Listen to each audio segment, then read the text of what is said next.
Good morning. We're going to wait a few minutes to let folks join and then we'll get started.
All right, well, we will go ahead and get started.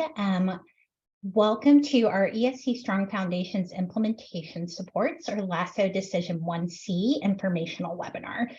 Today, we're going to jump in and learn a little bit more about this option for our Decision 1 LASSO grant. So my name is Valerie Johnson. I'm the Director of HQIM Implementation here at the Texas Education Agency. And I will be joined later by my colleague, Greg Vincent, who's the Managing Director of Program Implementation at SchoolKit, who is one of our partners supporting our ESCs during ESC Strong Foundations implementation support. Our objectives today are to understand the components and benefits of the ESC Strong Foundations implementation supports, to preview the high-level timeline of ESC Strong Foundations implementation supports, and to review the assurances for this option within LASSO. So we know that the COVID-19 disruption was massive. So as you can see here, we were on an upward trend on our STAR scores, both in math and reading language arts. And then when the pandemic hit, that led to a sharp decline, especially in math. We've since started to recover. However, we still have a long ways to go, and that requires an even greater focus on accelerating student learning. In order to do this, we need to make significant changes. So TEA is investing in a learning acceleration framework that includes supporting teachers to make sure they're equipped to deliver excellence and get more than 1 year of growth in 1 year, providing rigorous instructional materials to make up ground and designed to work both remotely and on campus, and ensuring there's more time for students most in need, included in summer and in targeted tutoring. Oops.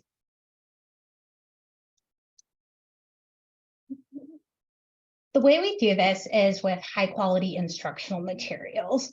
And so LEAs who are implementing core approved products in K-5 RLA and or K-5 math during 23-24 are eligible to apply for LASSO Decision 1 funding. So this includes for reading language arts, our Amplify Texas Elementary Literacy Program and Amplify Texas Lectoescritora en Español, which includes our new K2 skills unit in Spanish language arts and reading. And within math, our Eureka Math TEKS edition for K-5 math. Note that LEAs who are preparing to implement these products after 23-24 can instead apply to option 2, Strong Foundations Planning, in order to get another year of planning before they actually start implementing. There are 3 options for LASSO Decision 1. The first option, 1A, is CREMC, and this provides professional learning directly to teachers, coaches, and administrators through a combination of asynchronous modules and live virtual communities of practice. Option 1B is CREMC Local Implementation, Training of Trainers. This is a similar model, except it provides learning directly to coaches and administrators who then redeliver that learning to teachers locally through a Training of Trainers model. And then option 1C, which is the option we're focusing on today, is ESC Strong Foundations implementation supports.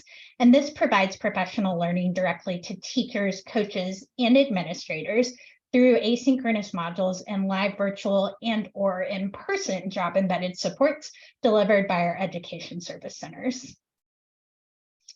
The objectives of this program are to, of course, accelerate learning for students and improve student outcomes, to provide the opportunity for districts and schools to implement high-quality instructional materials, to deliver professional learning and other supports, such as planning and implementation supports, to teachers, coaches, and leaders to ensure successful implementation of those high-quality instructional materials, and to build internal capacity at districts and schools to support and sustain successful implementation.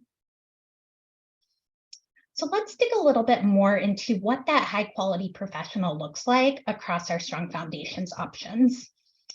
So Strong Foundations includes a set of professional learning modules that include key topics for implementation. This includes an introduction to high quality instructional materials and why it's important and what its impact is on both learning and learning acceleration. It also includes an understanding of the RLA and math research-based instructional strategies, as well as a deep dive into each of the HQIM's product design, components, and alignment to the TEKS.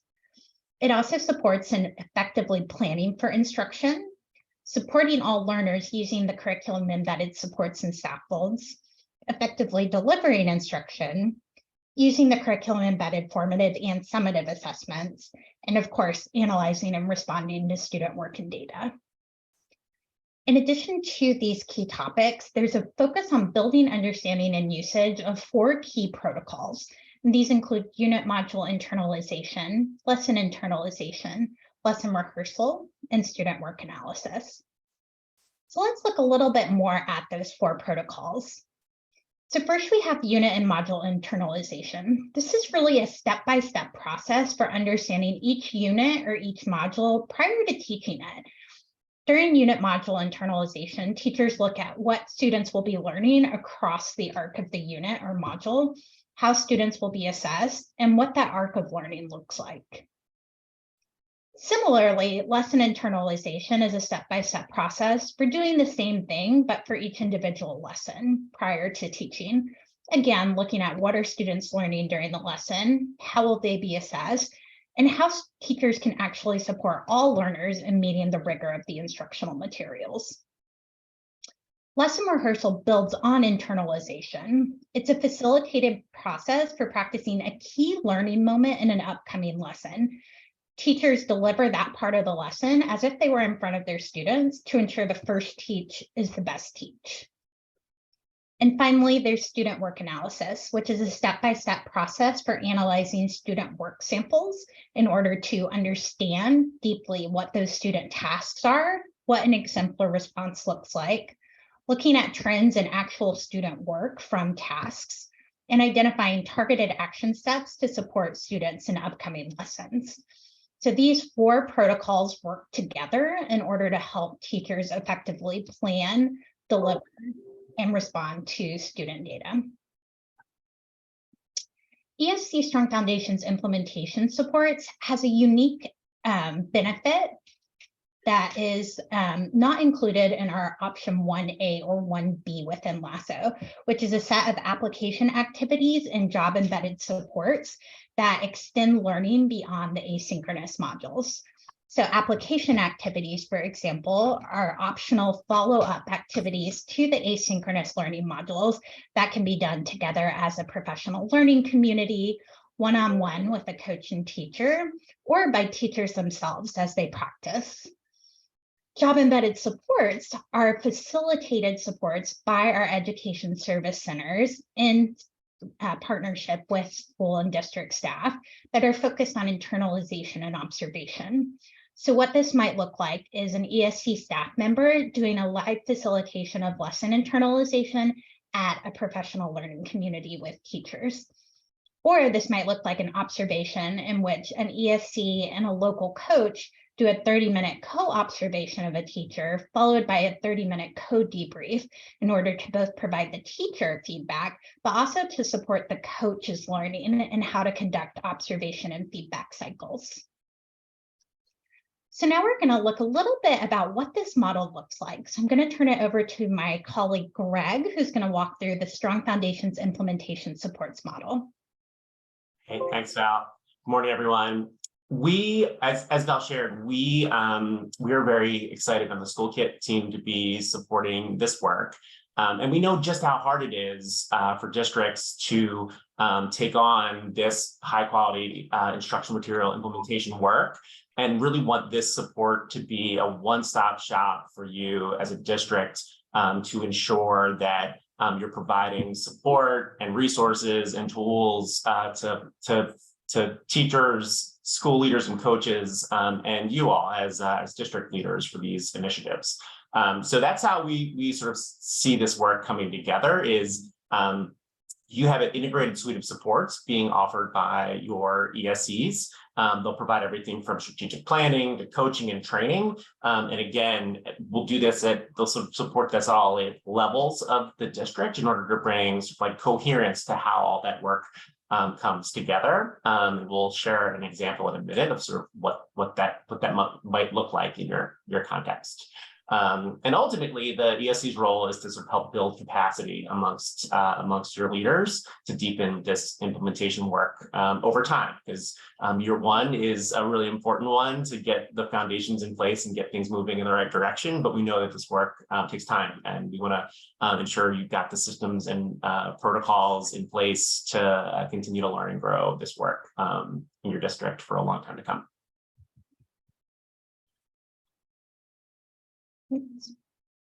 All right, so I wanted to talk through what these supports might look like for different stakeholder groups. So we'll start with district leaders. So we envision leaders participating in sort of 12 to 18 hours to be determined of live curriculum specific trainings between the spring of next year and the spring of 2024.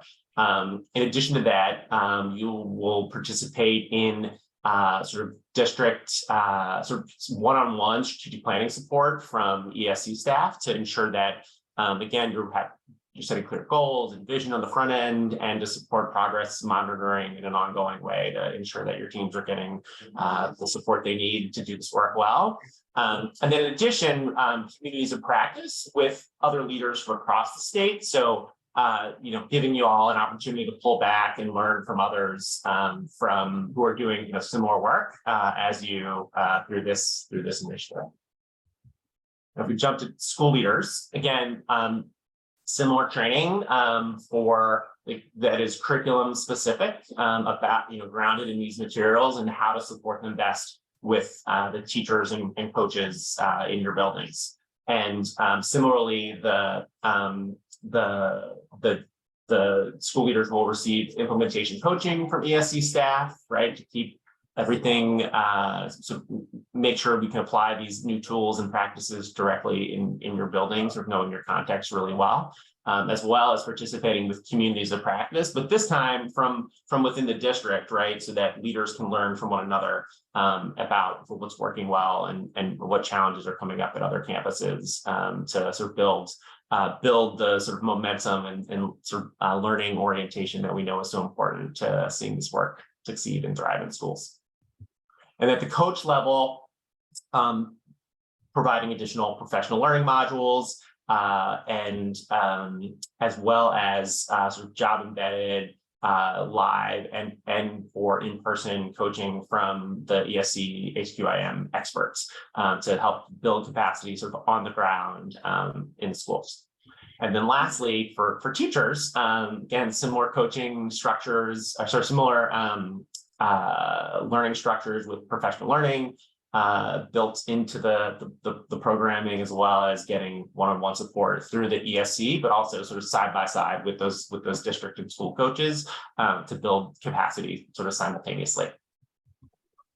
And then, when I mentioned earlier the sort of idea of coherence, and I thought it would be helpful to sort of look at a specific example of what that looks like in practice. So you can envision a range of supports, both on the training and job embedded coaching side for folks at all levels of the district coming via the ESC. So we take this idea of lesson internalization, and for district leaders, they might receive a training on sort of the purpose of lesson internalization, enabling structures for this work to happen well in schools, and what the look-fors would be for that work. And then similarly, school leaders, coaches would receive training and planning for how to support teachers in their buildings, and teachers would receive training on the internalization protocol itself. And then building off of those, right, district leaders would receive consultation and coaching from their ESCs to set goals, do some school visits to get us, to get a sense of how this lesson internalization work is working in schools in their district, and create action plans based on how this work is evolving, and how to support school leaders, right, and coaches more effectively. And similarly, school leaders and coaches receive supports to refine this protocol and how it's working in their schools, progress monitor, and then teacher level, right, getting job embedded supports with ESC coaches and district coaches to better support their work in figuring out what lesson internalization looks like well in their school. So again, the idea is this sort of like through line of support through all of these different stakeholders to ensure that the work moves quickly and that it's ultimately benefiting students in a really practical way. So I'll kick it back over to Val to talk some. Great. So let's talk a little bit about what this will look like over the course of the year. So here you can see a quick snapshot ranging from March 2023. So we'll kick off right after LASSO awards are awarded, going all the way through June 2024. And we'll walk through each of these one by one. So the first task will be registration and orientation in March 2023. And this is when our district implementation teams will attend a virtual orientation for initiative leads and their fuller implementation teams. Attend a pre-pilot consultation to really help understand that local context, and then provide registration information for leaders and coaches, including contact information, so we can start getting them registered for their courses. This will be followed by pre-implementation planning, which will span the spring and into the summer. And during this time, the district implementation teams will submit a readiness assessment to really help us understand where they are and where they need the most support, and then receive differentiated supports, which may look like trainings or consultations or technical assistance, to really think about how do we get rid of district and campus level barriers, and how do we add in enablers to implementation based on that readiness assessment. In addition, districts participating in ESC Strong Foundations implementation supports will actually receive monthly live virtual and/or in-person one-on-one implementation supports and consultations from ESC staff. Again, really looking to provide that differentiated support to meet the local needs.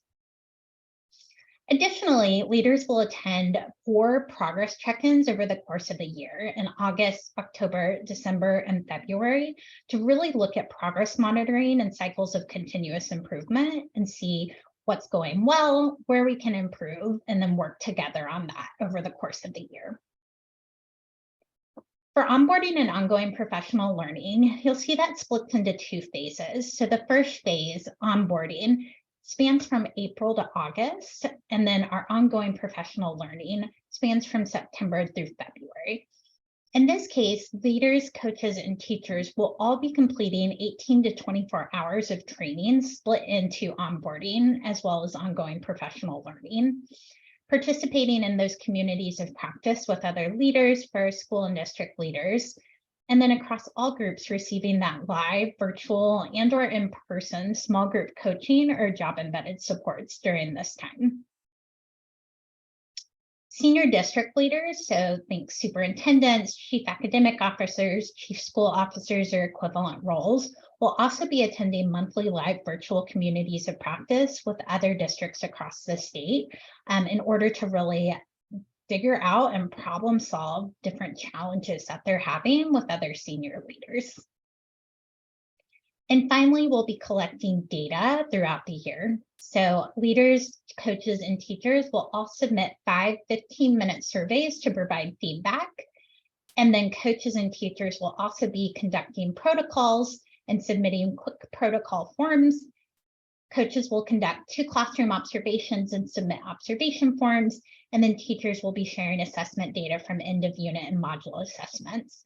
That data is not evaluative. None of this data is. It's really to help inform continuous improvement on TEA's side so that we can better serve districts and schools going forward. So now let's talk a little bit about the differences between ESC Strong Foundations implementation supports and our other LASSO options. So I'll turn this back over to Greg to walk through those differences. Thanks, Val. Yeah, so we are really excited to be able to offer through the ESC Strong Foundation implementation support effort. In addition to very similar kinds of supports as the other CRIMT options, I think what sets this work apart is the again, the virtual and or in-person, more personalized job embedded supports, and being able to offer those at all different levels of the district, right? And as I referenced earlier, that applies, everywhere from the planning, the strategic planning work, to assist district leaders, to how to manage and support this work at the school level through school leaders and coaches, and even like day-to-day work in the school, where teachers may have a PLC, right? Someone with expertise on hand to help them re-envision how that time is spent through different internalization protocols attached to their new curriculum materials. And then one thing just to note here, that print materials and stipends are not included in the Strong Foundations implementation support work. But want to reinforce that the one of the real, I think, advantages of this work is the ability to sort of customize for local implementation needs. So knowing that districts are going to be met by their ESCs sort of where they are in this work, and grow and build from there. So there are tools and resources and trainings, but the whole sort of point of the strategic planning element of this work with district leaders is to really deeply understand your context, meet you where your strengths are and where your growth areas are, and help carve a path forward for your system. And again, I can't reinforce enough those in-person supports, in addition to sort of the asynchronous work that would happen offline through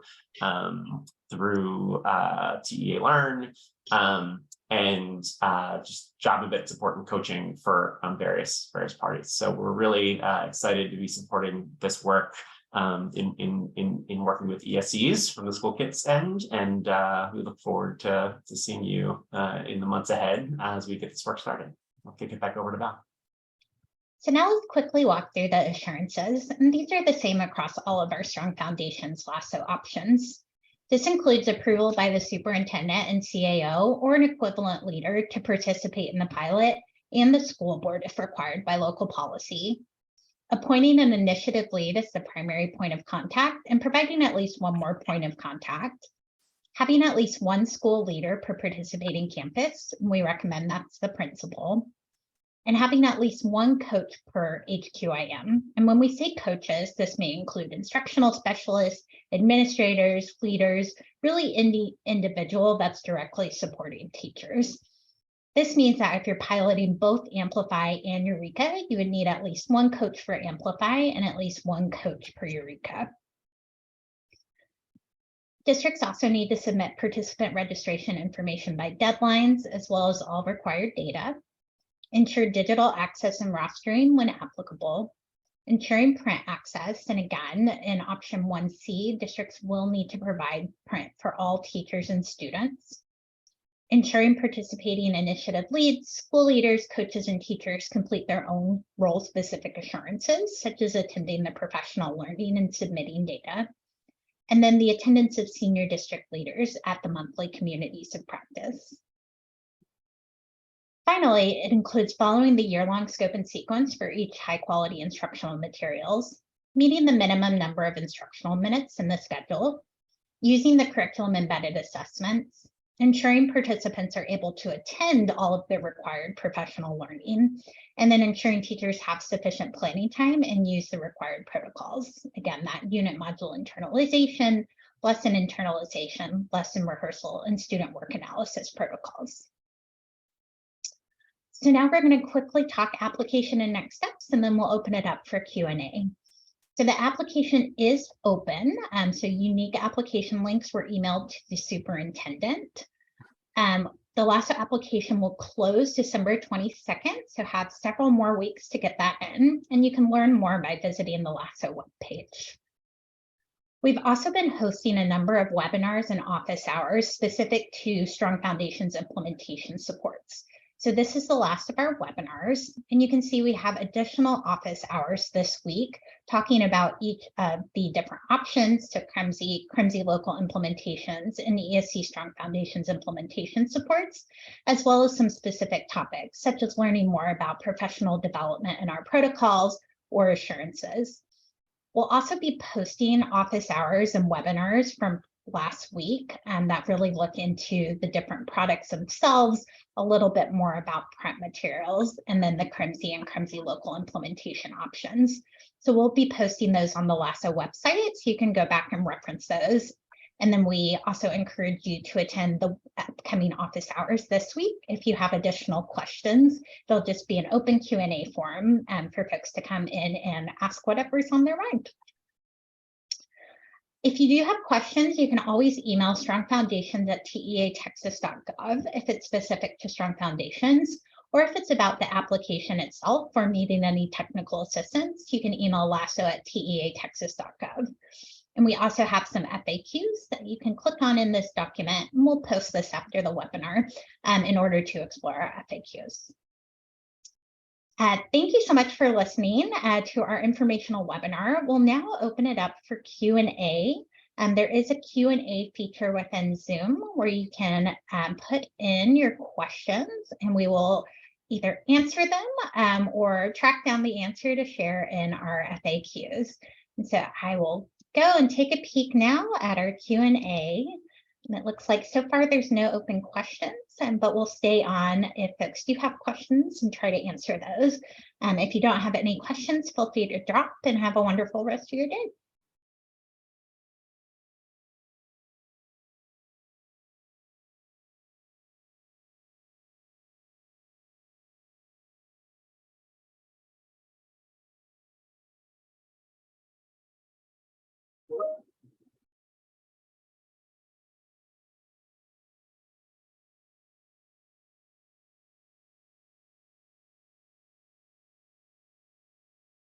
We'll wait another minute or two for questions.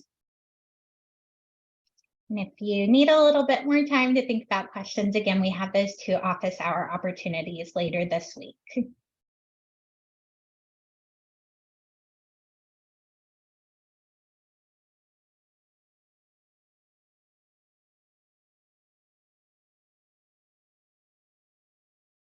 All right, well, thank you so much for joining. And again, we'll be posting this online and hosting office hours later this week if you do have questions. And we look forward, hopefully, to seeing you as part of our LASSO Strong Foundations implementation supports. Have a great day.